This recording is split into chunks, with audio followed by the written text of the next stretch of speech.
하나, 둘, 셋. 안녕하세요. 저희 이름은 Bintang입니다. 제 이름은 Ridhoimita. Hari ini kita bakal ngapain? Hari ini kita bakal bahas 7 materi yang ada dalam mata kuliah Teknik Konsultasi dan Bantuan. Materi pertamanya apa nih? Di materi pertama ini kita akan bahas soal tugas dan fungsi advokat itu sendiri. Yang kamu tahu dari tugas dan fungsi advokat itu apa? Jadi sebelum kita masuk ke tugas dan fungsi advokat itu sendiri, aku bakal jelasin nih pengertian advokat itu sendiri. Jadi menurut Undang-Undang Nomor 18 Tahun 2003 mengenai advokat, pengertiannya adalah individu yang berfungsi memberikan bantuan hukum baik di pengadilan maupun di luar pengadilan. Jasa yang ditawarin itu mencakup konsultasi hukum, bantuan hukum, menjalankan kuasa, mewakili, mendampingi, sama membela, serta melaksanakan tindakan hukum lainnya atas nama klien. Nah, buat tugas dan fungsinya, tugas utama advokat itu meliputi memberikan bantuan hukum, terus mewakili klien di pengadilan, melakukan mediasi, memberikan nasihat hukum, serta memastikan hak-hak hukum klien itu terlindungi. Advokat itu bekerja secara bebas dan independen, berbeda dengan penegak hukum lain seperti polisi, jaksa, dan juga hakim. Nah, untuk fungsi advokat sendiri itu menjalankan fungsi perlindungan hukum terhadap klien, kayak menjaga kerahasiaan informasi, terus menjamin hak atas peradilan yang adil, dan menjadi pengawas terhadap tindakan aparat hukum. Advokat juga wajib menjunjung tinggi etika dan integritas dalam menjalankan profesinya. Nah, peran advokat sendiri itu sebagai pengawal keadilan dan keseimbangan kekuasaan dalam proses hukum. Kehadiran advokat itu penting untuk menjamin proses hukum yang transparan, akuntabel, dan tidak diskriminatif. Jadi gimana Mbak Rindu soal pengertian tadi? Ada pengertian, ada tugas, ada fungsi. Mudah dipahami sekali. Easy. Selanjutnya, nah kita akan next untuk materi selanjutnya yang akan disampaikan. Kan aku udah bahas soal tugas dan fungsi advokat. Nah, aku penasaran nih sama tugas dan fungsi mediator. Jadi kalau mediator itu harus dari orang hukum ya?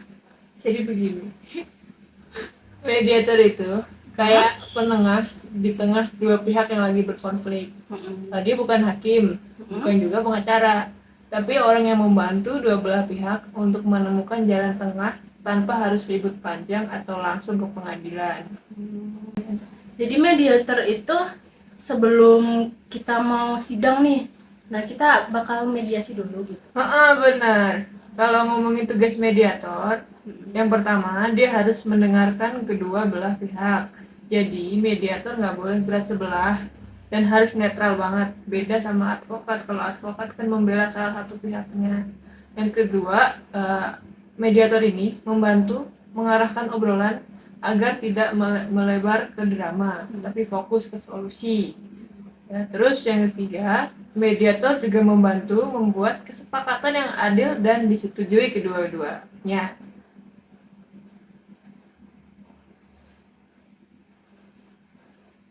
Kalau soal fungsinya itu gimana? Kalau soal fungsinya, mediator itu fungsinya untuk menjembatani komunikasi agar pihak yang tadinya nggak mau bicara jadi dapat bicara dan membahas masalahnya dengan kepala yang dingin. Selain itu, mediator juga membuat proses penyelesaian sengketa jadi lebih cepat dan damai dibanding harus lewat jalur hukum yang lumayan ribet. Kira-kira seperti itu. Jadi bisa dibilang mediator tuh kayak penyelamat suasana ya. Iya, Dia nggak nyalahin siapapun, tapi bantu dua pihak buat nemuin solusi biar bisa selesai sama-sama. Betul. Oke. Selain advokat dan mediator, apakah ada praktisi hukum yang bakal kita bahas, Tang? Ada dong. Selain advokat dan juga mediator, ada juga konsultan hukum sama paralegal. Kalau paralegal itu apa, Tang? Paralegal itu bisa dibilang asisten hukum.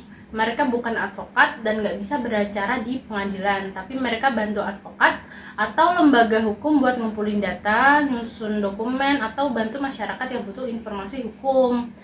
Terus biasanya mereka juga terlibat di lembaga bantuan hukum, jadi lebih kayak kerja sosial. Jadi kayak ibaratnya asistennya advokat gitu ya. Benar. Terus kalau konsultan hukum apa tuh? Nah, kalau konsultan hukum itu beda lagi. Mereka lebih fokus ke ngasih nasihat hukum, biasanya buat perusahaan, instansi, atau individu yang butuh pendapat profesional sebelum ngambil keputusan hukum. Misalnya sebelum bikin kontrak besar, perusahaan konsultasi dulu biar nggak salah langkah. Berarti konsultan hukum lebih mencegah masalah hukumnya, bukan menyelesaikan konflik. Gila banget. Kalau advokat itu yang paling dikenal. Advokat itu bisa beracara di pengadilan, membela klien, ngasih bantuan hukum, dan punya kewenangan yang diatur dalam Undang-Undang Nomor 18 Tahun 2003 tentang advokat. Mereka bisa bantu kasus pidana, perdata, dan administratif. Oke. Berarti kalau disimpulin, paralegal itu membantu kerja hukum dari sisi teknis. Kalau konsultan hukum memberikan nasihat. Kalau advokat membela dan mewakili di pengadilan. Sedangkan mediator menjadi penengah agar tidak terjadi konflik yang lebih berat lagi. Ya kayak gitu. Jadi paralegal itu bantu kerja hukum dari sisi teknis, konsultan hukum ngasih nasihat, advokat membela mewakili di peradilan, dan mediator menjadi penengah biar damai. Nah, deh. Materi berikutnya yaitu kode etik advokat. Banyak orang cuma tahu advokat itu tugasnya membela klien, padahal ada aturan moral dan profesional yang wajib banget mereka patuhi. Itulah yang disebut kode etik advokat. Jadi kode etik itu semacam aturan perilaku, terus kayak pedoman biar advokat nggak asal-asalan gitu. Benar sekali. Kode etik advokat dibuat supaya profesi ini tetap terhormat. Karena advokat kan profesi yang mulia, jadi mereka nggak cuma dituntut untuk pintar hukum aja, tapi juga harus punya integritas dan tanggung jawab moral. Berarti semacam aturan nggak tertulis, tapi diwajibkan buat dijaga. Tertulis sih. Sebenarnya di Indonesia ada yang namanya Kode Etik Advokat Indonesia yang disusun oleh organisasi advokat. Isinya mengatur bagaimana advokat harus bersikap terhadap klien, sesama advokat, pengadilan, dan di masyarakat.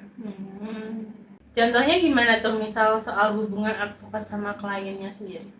Contohnya, advokat wajib menjaga kerahasiaan klien. Bahkan setelah hubungan kerja selesai, dia juga nggak boleh membohongi klien, apalagi memanfaatkan posisi buat keuntungan pribadi. Selain itu, advokat juga wajib bekerja dengan etikat baik dan cuma menerima perkara yang dia yakin bisa ditangani secara profesional. Kalau hubungan sama sesama advokat gimana? Kan kadang bisa ada saingan tuh.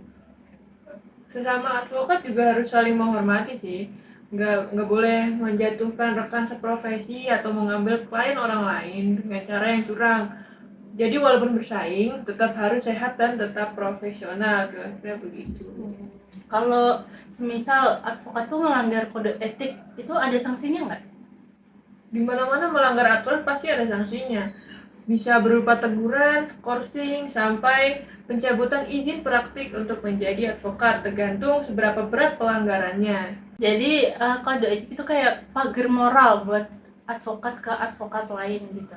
Iya benar, karena advokat itu bukan cuma sebagai wakil klien, tapi juga bagian dari penegak hukum. Jadi mereka punya tanggung jawab yang besar buat menjaga keadilan dan citra profesinya. Oke, jadi itu tadi ya soal kode etik advokat. Benar. Semoga kalian dapat insight baru nih setelah mendengarkan pemaparan materi tadi saya. Tadi kan kita udah membahas yang pertama tugas dan fungsi advokat, yang kedua tugas dan fungsi mediator, terus paralegal dan konsultan hukum juga udah, sama yang terakhir tadi kode etik advokat. Setelah ini mau bahas apa nih? Kita bakal bahas tentang peraturan paralegal.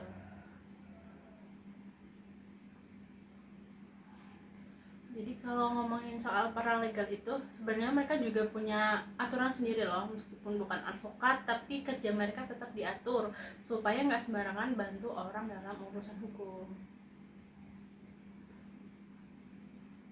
Nggak, kamu aja. Jadi dasar hukumnya itu bisa kita temuin dalam beberapa aturan. Yang paling penting ada di Peraturan Menteri Hukum dan HAM nomor 3 tahun 2000 tahun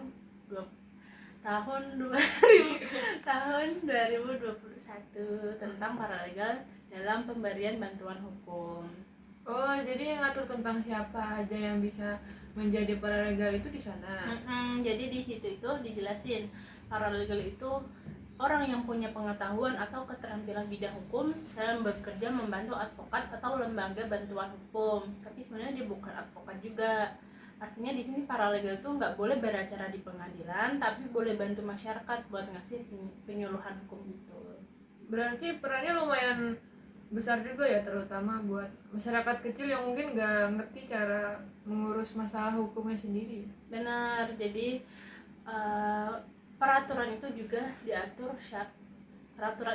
diatur menjadi syarat. Benar, makanya dalam peraturan itu juga diatur syarat jadi paralegal.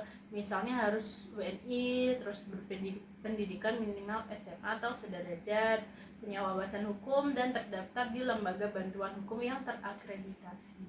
Oh, jadi nggak bisa ngaku-ngaku paralegal, apalagi ngaku-ngaku paralegal. Oh, udah. Oh, jadi nggak bisa kata. Oh, enggak. Oh, jadi nggak bisa ngaku-ngaku jadi paralegal dong? Nggak bisa, karena mereka tetap harus ikut pelatihan dulu, dapat sertifikat, dan tunduk pada kode etik dari lembaga tempat mereka bernaung. Selain itu, pasal 6 juga bilang kalau paralegal itu harus kerja di bawah koordinasi advokat atau pemberi bantuan hukum, jadi tetap ada pengawasannya. Jadi simpelnya peraturan ini dibuat supaya paralegal bisa membantu masyarakat dengan benar, tapi tetap ada batas biar nggak mengerjakan hal-hal yang di luar kewenangannya. Iya, benar banget. Jadi masyarakat dapat bantuan hukum tapi tetap aman secara aturan. Karena kalau nggak diatur bisa bahaya juga, takutnya malah disalahgunakan. Keren juga ya. Tadi kan kita udah membahas yang pertama tugas dan fungsi advokat, yang kedua tugas dan fungsi mediator, terus paralegal dan konsultan hukum juga udah, sama yang terakhir tadi kode etik advokat. Setelah ini mau bahas apa nih? Kita bakal bahas tentang peraturan paralegal. Jadi kalau ngomongin soal paralegal itu sebenarnya mereka juga punya aturan sendiri loh, meskipun bukan advokat tapi kerja mereka tetap diatur supaya nggak sembarangan bantu orang dalam urusan hukum. Jadi dasar hukumnya itu bisa kita temuin dalam beberapa aturan. Yang paling penting ada di Peraturan Menteri Hukum dan HAM nomor 3 tahun 2021 tentang paralegal dalam pemberian bantuan hukum. Oh, jadi yang ngatur tentang siapa aja yang bisa menjadi paralegal itu di sana. Jadi di situ itu dijelasin paralegal itu orang yang punya pengetahuan atau keterampilan bidang hukum dalam bekerja membantu advokat atau lembaga bantuan hukum. Tapi sebenarnya dia bukan advokat juga. Artinya di sini paralegal itu nggak boleh beracara di pengadilan, tapi boleh bantu masyarakat buat ngasih penyuluhan hukum itu. Berarti perannya lumayan besar juga ya, terutama buat masyarakat kecil yang mungkin nggak ngerti cara mengurus masalah hukumnya sendiri. Benar, makanya dalam peraturan itu juga diatur syarat jadi paralegal. Misalnya harus WNI, terus berpendidikan minimal SMA atau sederajat, punya wawasan hukum dan terdaftar di lembaga bantuan hukum yang terakreditasi. Oh, jadi nggak bisa ngaku-ngaku jadi paralegal dong? Nggak bisa, karena mereka tetap harus ikut pelatihan dulu, dapat sertifikat, dan tunduk pada kode etik dari lembaga tempat mereka bernaung. Selain itu, pasal 6 juga bilang kalau paralegal itu harus kerja di bawah koordinasi advokat atau pemberi bantuan hukum, jadi tetap ada pengawasannya. Jadi simpelnya peraturan ini dibuat supaya paralegal bisa membantu masyarakat dengan benar, tapi tetap ada batas biar nggak mengerjakan hal-hal yang di luar kewenangannya. Iya, benar banget. Jadi masyarakat dapat bantuan hukum tapi tetap aman secara aturan. Karena kalau nggak diatur bisa bahaya juga, takutnya malah disalahgunakan. Keren juga ya. Jadi kan kita udah bahas mengenai tugas dan fungsi mediator. Terus kalau mediator sendiri itu ada kode etik dan peraturannya nggak sih? Ada. Dasar hukumnya itu ada di Peraturan Mahkamah Agung nomor 1 tahun 2016 tentang prosedur mediasi di pengadilan. Di situ dijelaskan bagaimana mediator harus bersikap termasuk kode etiknya. Jadi mediator itu juga punya aturan sendiri ya? Iya, kalau secara umum ada beberapa prinsip yang wajib banget dijaga oleh mediator. Yang pertama itu netralitas. Mediator nggak boleh memihak salah satu pihak. Yang kedua, kerahasiaan. Semua hal yang diungkap selama proses mediasi tidak boleh disebar ke luar pengadilan. Yang ketiga, sukarela. Mediasi itu nggak boleh dipaksa, harus dua pihak sama-sama setuju untuk bermediasi agar dapat mencapai kedamaian. Jadi mediator itu harus benar-benar netral dan nggak boleh condong ke satu pihak gitu. Exactly. Dan yang menarik, mediator juga harus punya sikap yang sabar dan komunikatif ya, karena mereka harus bikin suasana tenang biar dua pihak mau ngobrol. Kan nggak mungkin kalau tiba-tiba orang lagi ribut terus dia ngajak kalian damai aja, nggak mungkin ya. Jadi dalam kode etik mediator Indonesia yang diatur oleh Mahkamah Agung dan lembaga sertifikasi mediator, disebut juga bahwa mediator harus menjauhi konflik kepentingan, tidak boleh cari keuntungan pribadi, dan wajib menghormati kesepakatan yang dibuat para pihak. Jadi kalau mediator itu ngebocorin isi mediasi tadi itu termasuk pelanggaran kode etik. Benar. Bisa kena sanksi sih, mulai dari teguran mungkin sampai pencabutan sertifikat mediatornya juga bisa, kalau tergantung tingkat pelanggarannya. Masuk akal sih, soalnya kalau mediator aja nggak bisa dipercaya, gimana pihak yang bersengketa itu mau terbuka. Betul. Makanya kode etik ini penting sekali untuk menjaga kredibilitas mediator. Tujuannya agar proses mediasi itu benar-benar jadi jalan damai, bukan ajang menang-menangan doang. Jadi bisa disimpulin mediator itu diatur lewat Permen nomor 1 tahun 2016 dan wajib patuh pada kode etik mediator Indonesia yang intinya itu kayak netral, rahasia, sukarela, dan profesional. Tuh. Kalau ngomongin profesi hukum, orang biasanya kan langsung mikir, wih, pasti duitnya banyak kan. Advokat, paralegal, mediator, semuanya keren semua. Juga loh sebenarnya masing-masing profesi punya sistem honor yang beda-beda, jadi nggak semuanya langsung tajir melintir. Kalau gitu bahas satu-satu aja dong. Dari advokat dulu, honor mereka tuh diatur atau bebas sih, apa gimana, kan aku belum tahu ya. Nah, kalau advokat itu honorariumnya diatur dalam pasal 21 Undang-Undang Nomor 18 Tahun 2003 tentang advokat. Isinya itu bilang kalau besaran honor advokat itu berdasarkan kesepakatan antara advokat dan klien, jadi nggak ada patokan baku. Oh, jadi kayak tergantung sama kesepakatannya antara advokat dan klien ya?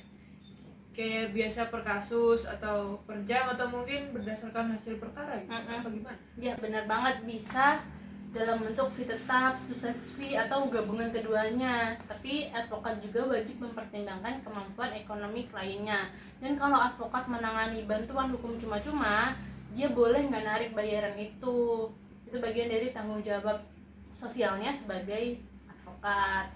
Berarti fleksibel tapi harus beretika kayak gitu ya? Bener banget. Kalau paralegal itu beda ya, karena paralegal itu biasanya bekerja di bawah lembaga bantuan hukum atau advokat. Mereka nggak nerima honor langsung dari klien, mereka digaji atau diberi uang transport oleh lembaga. Jadi mereka lebih fokus ke pelayanan masyarakat atau kayak bentuk pengabdian hukum gitu ya? Biasanya LBH dapat dana dari pemerintah lewat Kementerian Hukum dan HAM. Jadi paralegal dibayar dari situ, bukan dari masyarakat langsung. Makanya meskipun nggak kaya raya, peran paralegal itu penting banget buat bantu orang kecil dapetin keadilan. Sekarang giliran mode mediator, mereka dapat honor juga nggak? Dapat dong. Honor mediator itu diatur dalam Perma nomor 1 tahun 2016 tentang prosedur mediasi di pengadilan.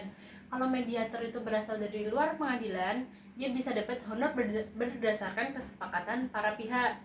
Tapi kalau dia mediator dari hakim pengadilan, biasanya nggak dapat honor tambahan karena itu udah bagian dari tugasnya. Oh, berarti kalau mediator non hakim bisa dapat bayaran dari kedua belah pihak yang bersengketa, Kak? Iya, tapi tetap harus disepakati dari awal. Biar nggak ada kecurigaan atau kesan berat sebelah, dan tentu aja mediator harus tetap netral meskipun dibayar karena kode etiknya menuntut dia agar adil dan nggak memihak. Oh, jadi simpelnya advokat honornya berdasarkan kesepakatan. Kalau apa tadi paralegal ya? Iya, Kalau paralegal itu digaji Iya, oleh sama. lembaga. Kalau mediator tergantung kesepakatan para pihak atau tugas pengadilannya. Iya, benar banget. Meskipun nominalnya beda-beda, semuanya punya nilai yang sama dan penting banget di mata hukum karena mereka sama-sama bantu kita buat cari keadilan. Gitu. Wah, ternyata seru juga ya membahas soal dunia hukum, mulai dari tugasnya, fungsinya, terus apa lagi, Kode etik. kode etiknya, honornya juga seru Iya. banget ini, paling seru ini. Ya, seru banget. Tadi kita nggak cuma bahas tugas, ada bahas duit juga di situ. Nah, itu paling seru. Terus Karena mereka juga punya peran penting untuk jaga keadilan dan ngebantu orang buat perlindungan hukum. jadi apapun profesinya, mau advokat, mau paralegal atau mediator, semuanya sama-sama punya kontribusi untuk membuat hukum menjadi lebih bisa dirasakan oleh semua golongan masyarakat. Bener banget. Dan buat kita sebagai mahasiswa hukum, penting banget buat belajar bukan cuma pasalnya, tapi juga semangat di balik profesinya. Oke deh, oke. Cukup untuk episode kali ini. Siapa tahu nanti kita punya episode yang macam-macam dengan tema yang berbeda-beda Iya. setelah ini. Iya. Terima kasih buat yang sudah mendengarkan. Walaupun pusing ya kayaknya ya, dari awal sampai habis kayak nggak ada yang genah ya aja. Sampai jumpa di episode selanjutnya. Tetap semangat belajar hukum dan jadilah penegak hukum keadilan yang beretika. Dadah. Dadah. Annyeong.